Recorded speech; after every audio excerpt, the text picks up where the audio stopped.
Hello, good morning, everyone. I'm Julieta Lahoud of the UN Environment Program. I want to thank to the World Water Week host at SIWI, and thank you for joining the session in the room or wherever you're watching the session online. I'm pleased to be hosting this session that we are calling Working with Nature for Water, When Does It Add Up?, in which we'll be discussing how to make the business case for nature-based solutions to build drought resilience. And for that, we have this expert panel. Let me first introduce Daniel Tsegai, who is Program Officer for Drought Issues at the UN Convention to Combat Desertification. We have Nabia Ofosu Ama, who is Senior Corporate Engagement Advisor, Water and Resilience at the Nature Conservancy. And we have Alex Mang, who is Global Director for Water Sustainability at the beer company AB InBev.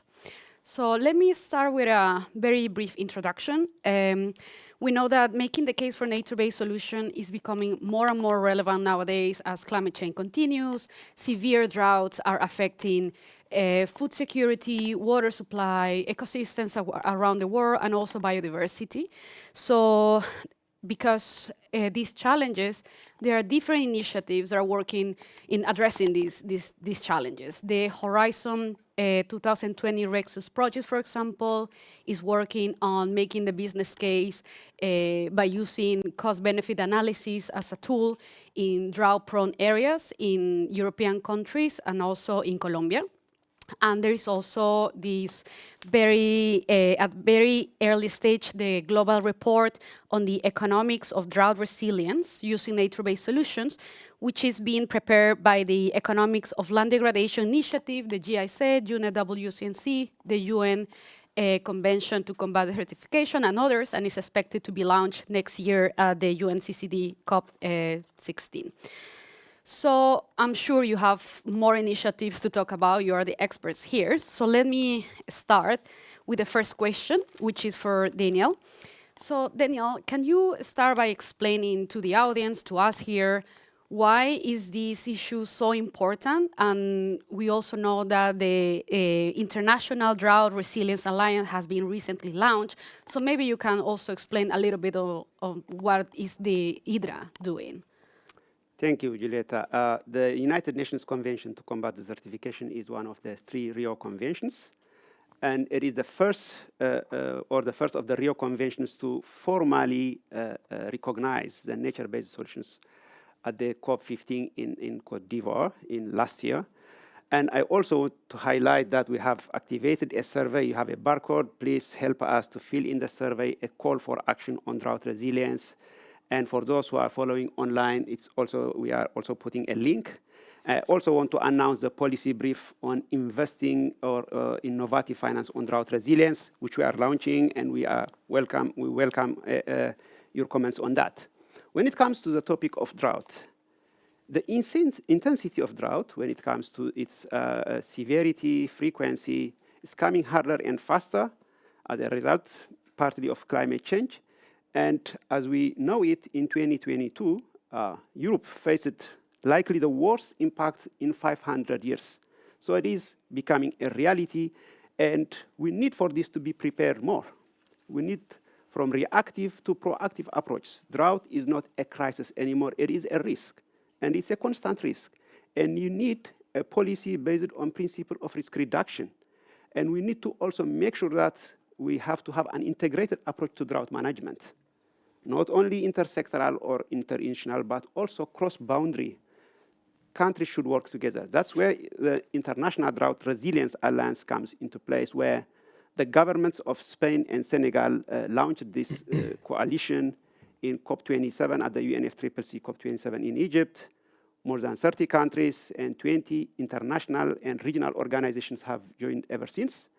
And it is building a political profile on drought. And it's talking about a common framework for action on drought resilience.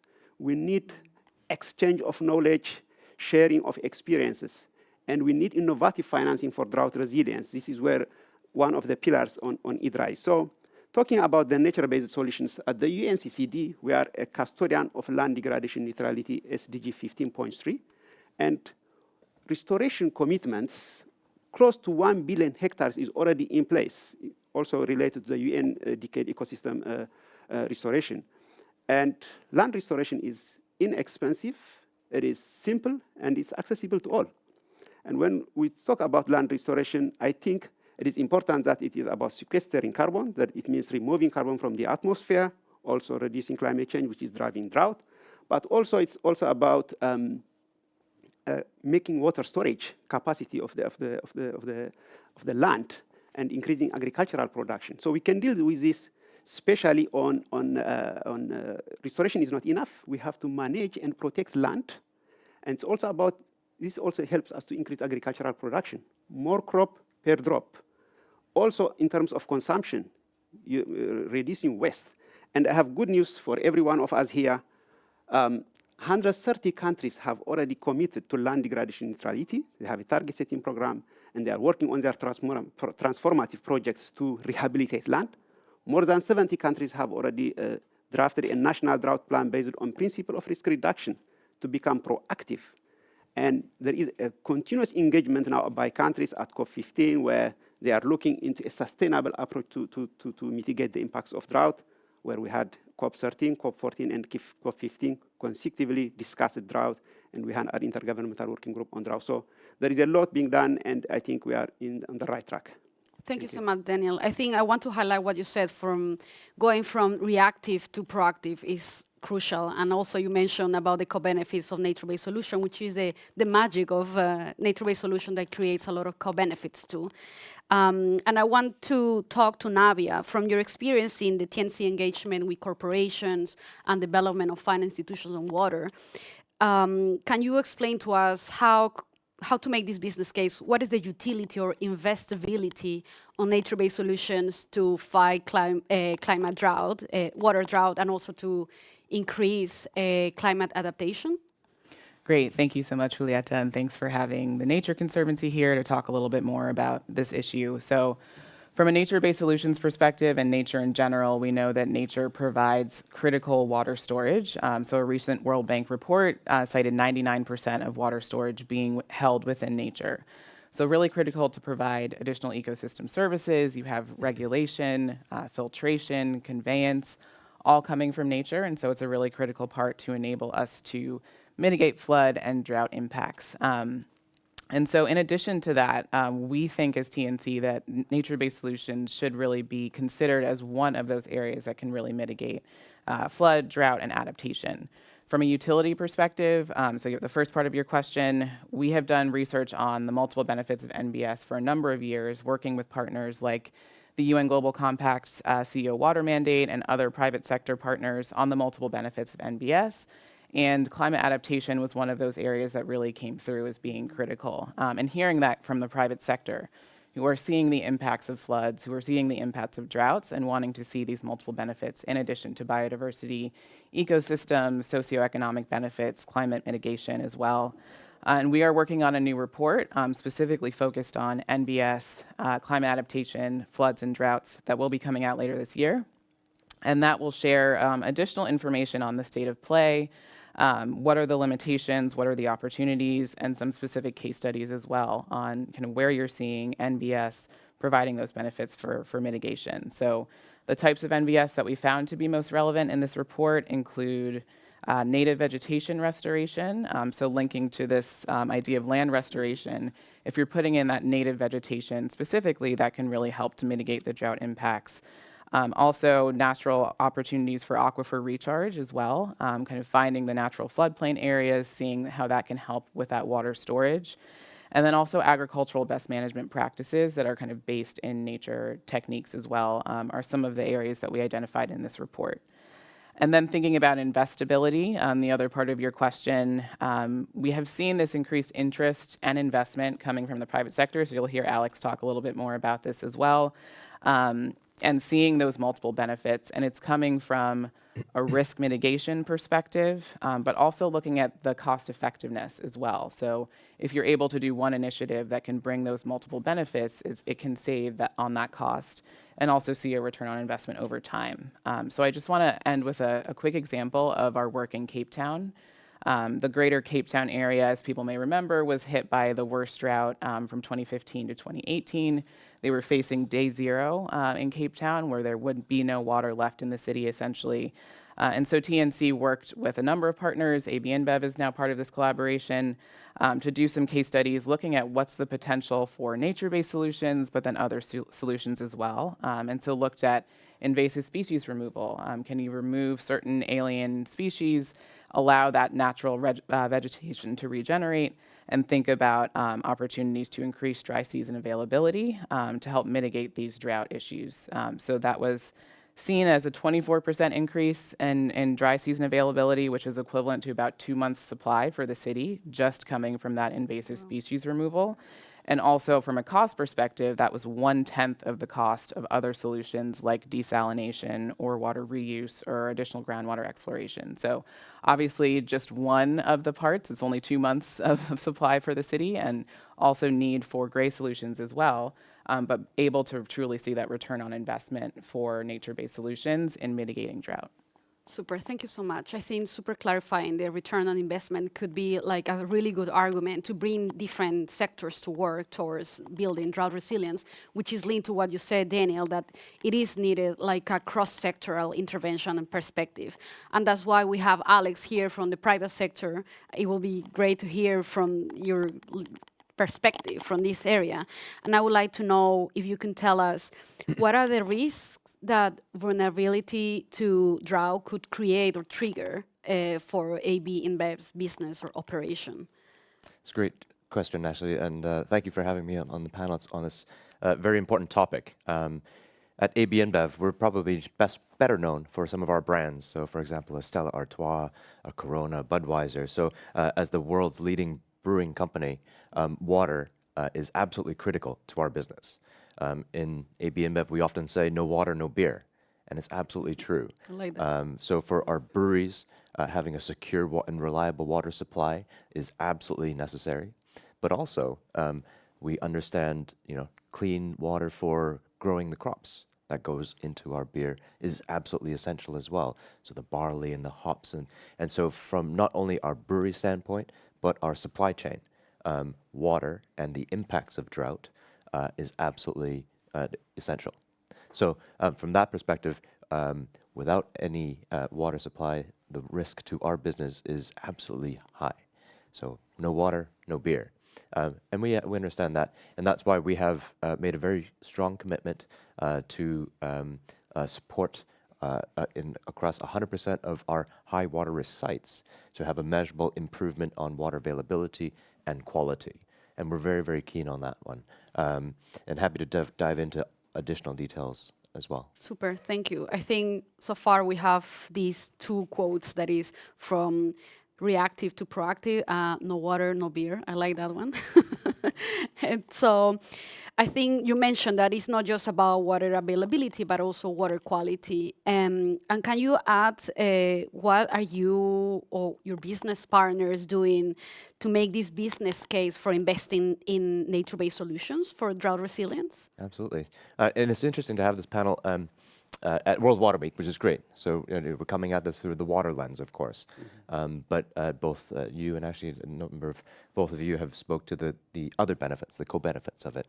And I think from our perspective, when we talk about nature-based solutions and making the business case for it, it's not just about water. Yes, I talked about having a secure water supply is essential for us, and yes, that's true. And we use a number of interventions and projects and programs of nature-based solutions, working with great partners like TNC, like the World Wildlife Foundation, WWF, across many of our sites. Now, how we talk about that, we might come at it from a water lens, but absolutely the co-benefits of this on climate, on carbon, the biodiversity benefits, when we add all of these things up, it actually makes a great sense. So I can talk about hectares of forest conservation, restoration, improved agricultural practices across a number of our sites. But what it comes down to, when we get water infiltrated back into the system, supporting perhaps a rebalancing of groundwater for many of our breweries, but what's really interesting for me in some of our projects, like in Brazil, for example, we've seen the water benefits, but we have seen the reemergence of local natural vegetation. And we've seen the reemergence of actually local species of animals that before that were hardly seen. But through nature-based solutions, they're coming back. And so talking about this to make the business case of, yes, it's water for our business, but also the biodiversity benefits, the carbon benefits of it adds to the business case of it. So what we try and do is create that holistic business case. That's great. I think you have been mentioning key aspects of what is nature-based solution. At the end, it's a holistic perspective of intervention. Ecosystem-based adaptation brings not just water supply or water drought resilience, but also biodiversity and climate change mitigation. And I think that's the most crucial topic on how to make the business case. And I think we're making it clear. I have another question, as we have still some minutes. Feel free to take this question. It is more towards the future. I would like to know, what do your organizations see in the horizon for innovative financing of nature-based solutions? And who do you think should be paying or can pay for these interventions to build drought resilience? Who wants to go? Maybe I can start with inviting everyone. Like the International Drought Resilience Alliance is about innovative financing for drought resilience. It's about nature-based solutions for drought. It's about gaining political momentum. So we invite everyone to join this IDRA alliance. It's an alliance across sectors and across countries. And also, the next step is for us to look into this IDRA to be also working with many countries at COP28 in the UNFCCC COP28 in December. We will have a blog as a result of this session as well. But one thing that is very important when it comes to the next steps is the economics of drought preparedness is very important. We need to make the case that it's not only about avoiding a disaster, that you are saving lives and livelihoods when you are prepared for drought, but it makes economic sense. I'm saying this because we can sensitize decision makers that acting and proactively on drought and trying to also make the case for the benefits of action versus the cost of inaction. As you can see it in this report, it's from 2:1 to 10:1, the benefit-cost ratio. It makes economic sense to invest on drought. So this is where we are, and an intergovernmental working group on drought is working on a number of sustainable options on how to manage drought under the UNCCD, going from a global target on drought to a global framework for action on drought, whether we have a legally binding or non-legally binding instruments, to innovative financing instruments. So there is out there a publication that is on our website. Feel free to, you are invited to look into it. Thank you. Super, thank you. I don't Great. know. Yeah, Like to add? I can pick up. So the Nature Conservancy is looking to support IDRA as we move forward with that report I mentioned that's coming out and providing potentially some tailored tools to specifically support the work that you're doing. So look forward to collaborating more on that. And I think to help to reveal what are the barriers that need to be removed, how can you get additional partners to fund this sort of work. So I think what's needed and kind of what TNC is working on include, we have a tool that's called Waterproof that's available online. It's water-proof.org that looks at the return on investment for nature-based solutions at a very kind of high pre-feasibility level. And it includes kind of flood mitigation as one of those kind of climate adaptation related benefits, and also thinking about drought from a drought perspective as well. So people can go on there and put where they are specifically, see what kind of NBS they can put in place, and help to try to make some of that return on investment analysis at a very high level. And that can help a whole range of decision makers. So it's targeted at kind of water utility operators, it's targeted at other nonprofits. We're also thinking about ways that we can engage, government actors and private sector actors as part of those studies to see kind of where can that ROI be generated. So super. Just maybe just a compliment on that, and the tool is absolutely necessary to make the cost-benefit analysis very, very useful and extremely important. I think another angle or dimension to this is actually the storytelling as well. We've been I've been just returned from a field visit to Mexico. Sorry, I have to cut you. I have to interrupt you because I think we are ending this session, but please, we invite everyone to look at our websites, the companies and TNC, because there are a lot of information coming. Sorry that I interrupted you, but please, we invite everyone to access this information. It's going to be online, and we have 20 minutes extra after the session, so feel free to share about this horizons perspective with the audience. And I think for now we have reached our time. We will invite for further questions after we finish this session. Sorry that I interrupted you. Thank you. Thank you.